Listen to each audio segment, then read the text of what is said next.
नमस्कार बंधुरा आमी बनश्री आमार चैनेले सबाइके स्वागत। आबारो चले एसेछि एकटी निरामिष रेसिपि निये। आज आमी करे देखाबो आलू पटलेर जिरे बाटा दिये झोल। और ये गरमे एई रकम पातला झोल किन्तु खेते खूबई भालो लागे और कराओ खूबई सहज। आमी खूब सहज पद्धतिते आजके एटी आपनादेर देखाबो। एर जोन्नो आमी एखाने पटल धुए निয়েছি। धुए पटलेर खोसाटाके अल्प एकटु रेखे पटलटाके एइभाবে आमी छुले निচ্ছি। एबार पटलगुलोके आमी रिंग रिंग करे केटे नेब।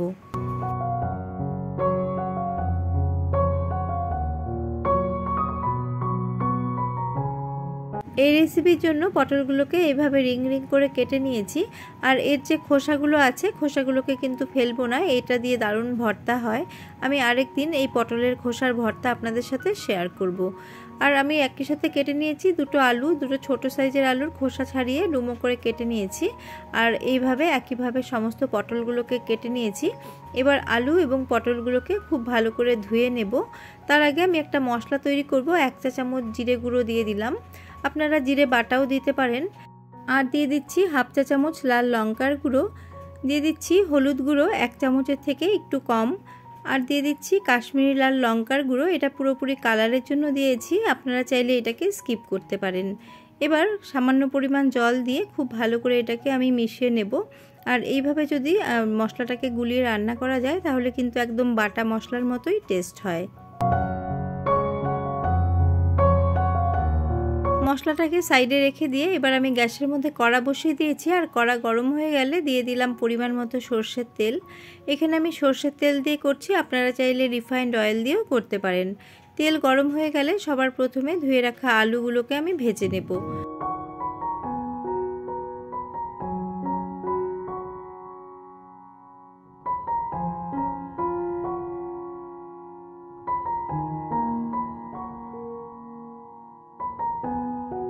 সামান্য নুন এবং হলুদ দিয়ে আলুগুলোকে ঢাকা চাপা দিয়ে আমি লাল লাল করে ভেজে নিয়েছি। আলুগুলো দেখুন ভাজতে ভাজতে অনেকটাই সেদ্ধ হয়ে গেছে। এখন তেলটাকে ঝরিয়ে নিয়ে তুলে নিচ্ছি। বাকি তেলের মধ্যে আমি এবার পটলগুলোকেও খুব ভালো করে ভেজে নেব।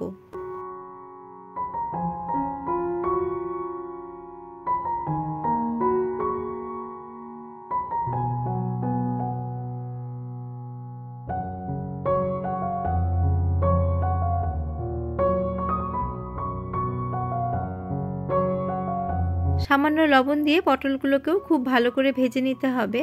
আমি ঢাকা চাপা দিয়ে লো ফ্লেম করে পটলগুলোকে ভালো করে ভেজে নেব। এইভাবে ভাজলে কিন্তু অনেকটা গ্যাস সাশ্রয় হবে আর পটলগুলোও সেদ্ধ হয়ে আসবে। দেখুন আমি হালকা একদম কম আঁচ করে পটলগুলোকে লাল লাল করে ভেজে নিয়েছি। এবার আমি তেলটাকে ঝরিয়ে নিয়ে তুলে নিচ্ছি।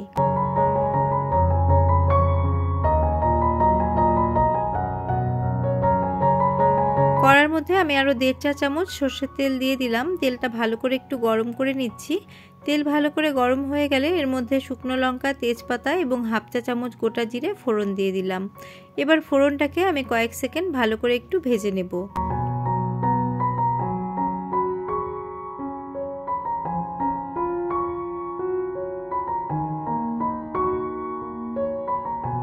ফোড়নটা খুব সুন্দর ভাজা হয়ে গেছে। এবার আমি গুলে রাখা মশলাটা দিয়ে দিচ্ছি।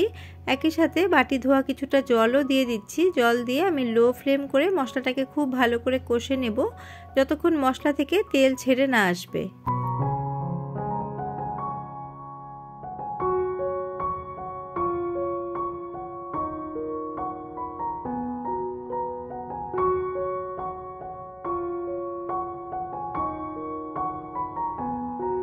মশলার কাঁচা গন্ধটা চলে গেছে, মশলাটা ভালো করে কষা হয়ে গেছে।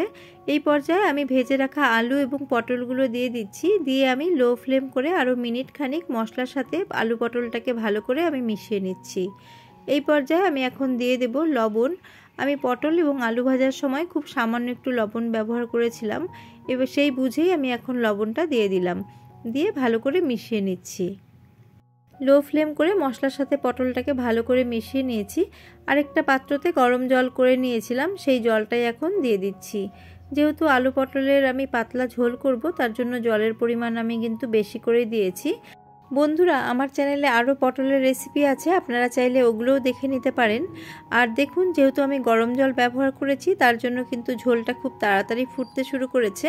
এখন আলু এবং পটলটাকে সেদ্ধ করব, তার জন্য আমি এটাকে ঢাকা চাপা দিয়ে রান্না করব। আমি এখন এটাকে ঢাকা চাপা দিয়ে একদম লো ফ্লেম করে 7 থেকে 8 মিনিটের জন্য ঢেকে দেব। ফিরে এলাম 8 মিনিট পর। আমি ঢাকা তুলে দুবার করে কিন্তু নেড়ে দিয়েছিলাম। আর ঝোলটা শুকিয়ে আসছিল, তার জন্য আরও হাফ কাপ গরম জল আমি এর মধ্যে অ্যাড করে দিয়েছিলাম। সেটা আর দেখানো হয়নি। দেখুন, আলু এবং পটল কিন্তু একদম সুসিদ্ধ হয়ে গেছে। আমি কিন্তু ঝোলটাকে আর বেশি টানাবো না, এখনই কিন্তু আমি গ্যাসের ফ্লেমটাকে অফ করে দেব। তার আগে আমি ব্যালেন্সের জন্য খুব সামান্য একটু এর মধ্যে চিনি দিয়ে দিচ্ছি। আর আপনারা যদি অপছন্দ করেন তাহলে চিনিটা স্কিপ করতে পারেন, কিন্তু একটুখানি দিলে কিন্তু এর টেস্টটা খুব ভালো হয়। খুব সামান্য চিনি দিয়েছি, এতে কিন্তু মিষ্টি হবে না, স্বাদের ব্যালেন্স হবে। আমি নুনটাও চেক করে নিলাম, নুনটা কিন্তু একদম ঠিক আছে, আর ঝোল কিন্তু একটুও টানাবো না। এখন আমি গ্যাসের ফ্লেমটাকে অফ করে এর মধ্যে 1/4 চা চামচ গরম মশলার গুঁড়ো দিয়ে আমি ঢেকে 5 মিনিট রেখে দেব। তারপরে গরম গরম সার্ভ করব। গরম গরম ভাতের সাথে এই আলু পটলের ঝোল খেতে কিন্তু খুবই ভালো লাগে, বা রুটির সাথেও আপনারা খেতে পারেন। আর রেসিপিটি আপনাদের কেমন লাগলো জানাতে ভুলবেন না। ভালো লেগে থাকলে একটি লাইক করবেন। আবারও আমি হাজির হয়ে যাব অন্য কোনো রেসিপি নিয়ে বা ব্লগস নিয়ে। আজ এই পর্যন্তই, নমস্কার।